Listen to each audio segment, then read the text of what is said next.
வாங்க, இது வந்து ஒரு தக்காளி சாதம் செய்கிறதுக்கு தான். ஒரு குழிக்கரண்டி எண்ணெய் விட்டுக்கோங்க. அதில் ஒரு சோம்பு ஒரு ஸ்பூன் போட்டு, ஒரு பிரியாணி இலை ஒன்று போட்டு, இஞ்சியை நல்லா பொடியாக அரிஞ்சிக்கோங்க. பூண்டு ஒரு 6, 7, 8 பல்லு போல் நல்லா பொடியாக அரிஞ்சிக்கோங்க.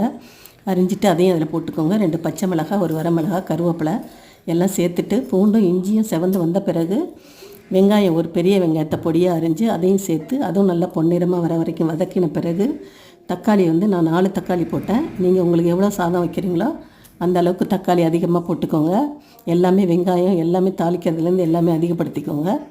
போட்டுட்டு நல்லா எண்ணெய் பிரிஞ்சு மேலே வர வரைக்கும் நல்லா வதக்குங்க. 1.5 ஸ்பூன் மிளகாத்தூள், 1/2 ஸ்பூன் கரம் மசாலா பொடி போட்டேன். போட்டு எண்ணெய் மேலே வந்ததுக்கு பிறகு 1 டேபிள் ஸ்பூன் கிட்ட தேங்காய் எண்ணெய் பச்சையாக அதில் ஊற்றிடுங்க. சாதம் வந்து உதிரியாக வடிச்சிருக்கணும், அப்போ தான் சூப்பராக இருக்கும். இது மாதிரி பிரியாணி மாதிரி இருக்கும் பாருங்கள், சூப்பராக லஞ்சு கொடுத்துடலாம். நம்ம எங்கேயாவது வெளியில் போனால் கூட கிளறி எடுத்துகிட்டு போகலாம். சூப்பராக இருக்கும். பிடிச்சிருந்தா லைக் பண்ணுங்கள், ஷேர் பண்ணுங்கள்.